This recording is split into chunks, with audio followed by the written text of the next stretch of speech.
Hello and welcome to the Learning Love Podcast. I'm Dr. Mark A. Hicks, author of the book Learning Love. It is possible to build the healthy, happy, thriving relationships you have always wanted. So let's spend some time learning love. Love is the answer. Now all we have to do is explore all the questions. You know, we live in a society that talks a lot about love. They don't necessarily know how to do it, how to live it, how to teach it. It's something that's talked about, but it's not something that we learn how to live out in real life. We talk about love, but we don't know how to apply it to the questions of life. That's what we do here. We look at learning love. We look at what love is and how to apply it to our life. And so today, we're going to talk about a very important concept, one of the non-negotiables of love. There are some things in the world of love that, are kind of personal. People have different ways of expressing themselves. People have different ways of living together as friends, as family, as co-workers, of interacting. It's okay. We all have different personalities, but there are a few non-negotiables when it comes to healthy relationships. And one of those is respect. I've talked about this a lot over the years. I'm going to continue to talk about it a lot over the years to come because respect is one of those non-negotiable items. If you are in a relationship where someone says they love you, they claim to love you, or they're in a relationship where you assume they love you, and by that I mean something like a parent, a spouse, a sibling, someone who is supposed to love you, that's just that family bond. We have those assumptions in life that we are loved by our family and we love them back. But if you are in a relationship that you are continually having to jump through hoops, you are continually having to earn that love, continually working to earn that person's respect, that they always have a measure for you to reach, a goal for you to live up to. And very often, people that do this will have moving targets. The goalposts will keep moving. What got you in their good graces one day may not work the next. It may be a completely different set of rules, a different set of circumstances that are going to get you in their good graces where they show love and affection and kindness to you. If you are in one of those relationships where it is a relationship that is supposed to be a loving relationship, it's what we assume to be loving, and we want it to be a loving relationship, but you are always jumping through hoops, I am sorry to say that is not a relationship of love. Love requires respect. It doesn't mean that we always get along or we always agree with each other or we always respect everything everyone does. Sometimes we can not like something a person does and have no respect for that action, but we still respect that person, even when we disagree with them. That love has a measure of respect built into it. It is something that is natural in a life of love. And when we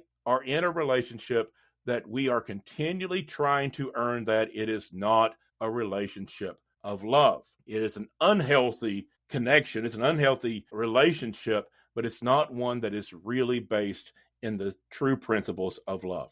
And so what do? If we're in that kind of relationship, there's some things we're going to have to come to grips with. And this is not easy. We want our parents to love us. We want our siblings, our spouse, people that we are in these relationships with. We want them to love us. And yet we may have to come to grips with they're just not able to. And that's the first point. When we find ourselves in one of these relationships that we are always having to earn their respect and never quite being able to, at least not continuously, maybe just temporarily, maybe we get it right in their eyes once in a while, just enough to keep us going, just enough to keep us engaged, trying to think, maybe this time I can do it. When we start to see that we're in this very unhealthy pattern, we have to understand it is not us. We have to begin to understand this is a struggle for them. That person is not able to love in a healthy way. Could be for a number of different reasons. Probably goes back to the relationships they had with their parents and their family. But they are not, for some reason, able to give love without those conditions, without the strings attached, without the manipulation and the games and all the stuff that we see in those relationships. It's easy to fall into a trap of thinking, maybe I'm not good enough. If I could only get it right, if I could only be better. We look at ourselves and think, what am I doing wrong? Especially, as I said, sometimes we'll get it right. Sometimes we get that affection, that joy, that connection that we really want with that person. And we think maybe we're turning a corner, and then the goalpost is moved again. The target is moved. The expectations change once again. But we're not quite there yet again. And so we have to come to grips with this as a flaw in their personality, in their life, that they are not able to give the love that we need. When we do that, we can do that with compassion. Of course, there's going to be a grief process to that. Of course, that's going to hurt. But we can do that with compassion, that this person, for whatever reason, doesn't have that capacity. They are not able to love without strings attached, without conditions, without manipulation. They are not able to show respect as part of that loving relationship. And that's something that we can realize. We can still love them, but we cannot necessarily have the relationship we want with. We can be kind to them. We can show compassion to them, but we can't jump through their hoops. We have to stop playing that game. Now, when we do that, when we understand this is their game and we're not going to play anymore, when we're not going to jump through their hoops anymore, that we're going to, with compassion, realize they have a problem. This is something that they struggle with, and we are never going to be able to fully get it right in their eyes, because that's always going to change, because they don't even know what they want. They're kind of addicted to the game. They're addicted to this drama. They don't have a clear idea of what they want. And so you're never going to be able to figure it out. And so when we get to that place that we start to understand that we are not going to play that game anymore, that we can have compassion, we can still love them, but we're not going to play their games anymore, they are not going to like this. They are not going to be happy about that. And it is going to cause a great deal of strife in the relationship. Don't expect that to go well. Don't expect them to accept that you're out. You're not playing their games anymore. That is going to blow up most likely in some way or another. They are not going to enjoy that process. And they're going to react to it harshly, most likely. There's exceptions to all of these things, but in general, you can expect that to not go well. And so be ready for that. Understand that even if you're acting with compassion, they're not going to see that you are kindly just choosing not to jump through their hoops anymore. That you are still going to love them and show them compassion and kindness, but you're not going to play their games. They're not going to see it that way. They're going to see this as a rejection, that you don't love them, that you are lashing out against them, that you're being hateful towards them. They are going to react to that in a harsh way. And so we have to be ready for that. We have to understand that this is not going to be easy for them. This is not going to be a game that they can give up very easily. And so when we understand that, when we start to be prepared for those things, we can get into the mindset that we're going to have to set some boundaries. That might mean we're no longer in that relationship. And that's okay. That's hard. That will cause a terrible grief process if this is a family member, if this is a spouse that we are thinking about ending that relationship. That is going to be a terrible process. That is going to be a grief process. That's one of the reasons in my book, Learning Love, I talk about grief being a foundational component of love, because there are some relationships that cannot continue. There are some relationships that become abusive, that become toxic, and they cannot continue if we're going to have healthy relationships in our life. If we're going to have healthy relationships, we have to make room for them, and that means sometimes ending toxic and abusive relationships that we currently have in our life. But it doesn't necessarily have to be the ending of the relationship. It might mean that we limit it in some way. It might mean that we learn how to set boundaries with this person, that we're going to limit the amount of time we spend with them, particularly if it is a parent or a sibling, someone that's a little more distant. This becomes much more difficult if you're living with that person.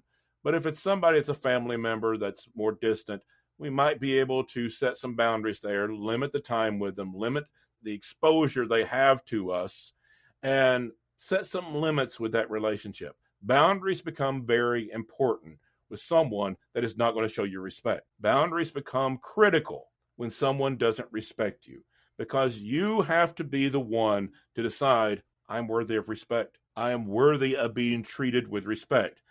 I don't have to always be right. I don't have to always be perfect. I don't always have to get things the way someone else wants it for me to deserve respect from that person. That's part of love. And so we have to begin to have those boundaries that say, I am worthy of respect. And when someone does not respect me, I can set some distance there or even end the relationship if I have to. What this comes back to is learning to love ourselves, another foundational component of love. We love ourselves enough to know we deserve respect. One of the reasons we get into this mess, one of the reasons we get into these relationships where we are manipulated, where we are jumping through people's hoops and always trying to meet their expectations and maybe sometimes doing it, but never quite getting it right on a permanent level, always finding that even if we got it right, it changes, and always trying to find a way to make that relationship work. One of the reasons we get into that is we're trying to validate ourselves, that we're trying to find that love for ourselves. We think if we can make people love us, that it will validate us, and then we can love ourselves. This is particularly true if we're talking about a parent that doesn't respect us. That takes a toll on a child. That takes a toll on a person as they grow up thinking, I'm not worthy. And so we have to find some actions to make ourselves worthy. We have to do enough, be enough, achieve enough to make ourselves worthy of being loved. That is not true. We are all worthy of love. We all are worthy of respect. That doesn't mean we always do everything right. Sometimes we have to apologize. Sometimes we have to get some things different in our life to make some corrections, but we're all worthy of being loved. And when we begin to understand that about ourselves, it's going to be much easier to set those boundaries. It's going to be much easier to say, I am worthy of respect because I love myself, because I respect myself. And very often you're caught in that game of trying to jump through those hoops because you don't love yourself and you're trying to find that validation, trying to get to that place where someone can love me, particularly somebody who's important, a parent, a sibling, family member, spouse. If I can get them to love me, then I can be worthy. I can feel good about myself. I can be worthy of love. We have to flip that. We have to be worthy of love. Understand we are worthy of it. We are inherently worthy of that love, and we love ourselves first. That is a requirement to having healthy relationships. And when we do that, it's easier to set those boundaries. It's easier to say, you can't treat me this way. You can't speak to me this way. I still love you.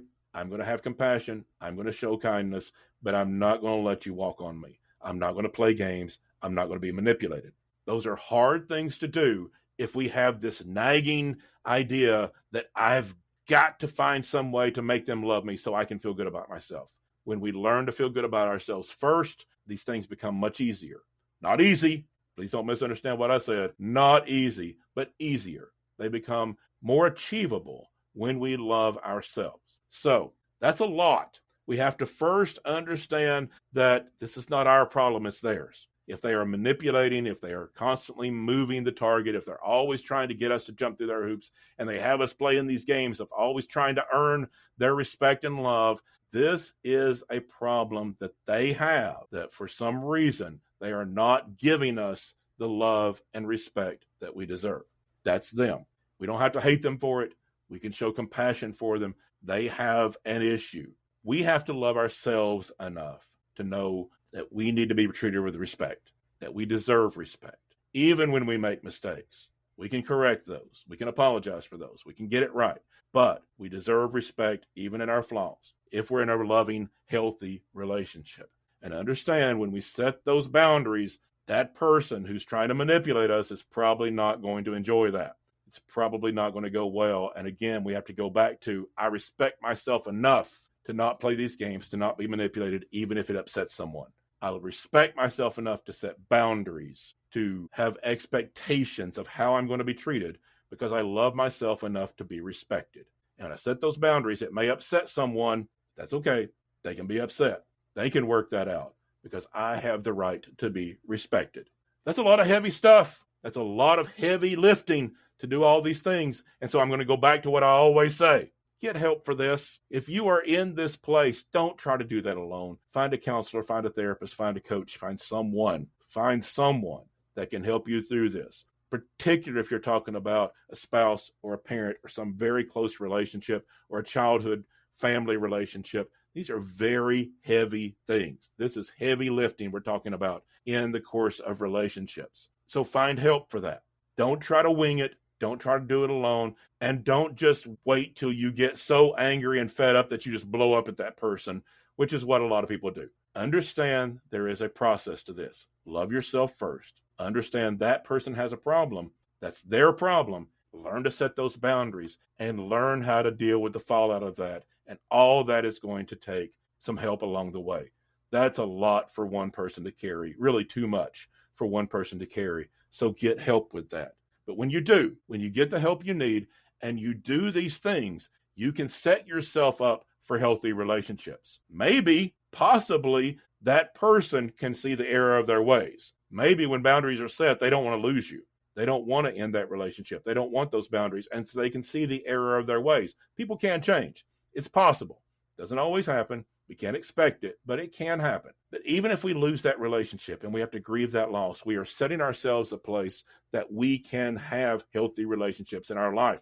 If we are constantly trying to chase our parents' love because we didn't feel it growing up, or if we are constantly trying to chase the love of a sibling or a spouse or someone in our life that will not give us the respect that we deserve in that relationship, we are squeezing out healthy relationships. We cannot have healthy relationships when we're consumed with unhealthy ones. We have to make room for them.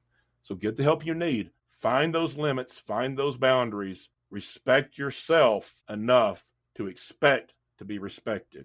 That's what love is. And you can build healthier relationships in your life. Not easy, the struggle to get there. So get help, but there's a good road ahead when you set those kind of boundaries and love yourself enough to carry this out. So that's my thoughts this week on how we build the healthy relationships that we want, need, and deserve in our lives. As always, I hope you'll go to my website, markahicks.com, and order my book, Learning Love, Building a Life That Matters and Healthy Relationships That Last. It's a deep dive into the things we talk about here on how to live out what love is in your life. I want to thank my producer, Abby Graves of Abby Graves Production, and I want to thank all of you for listening. Until next week, love well, everyone.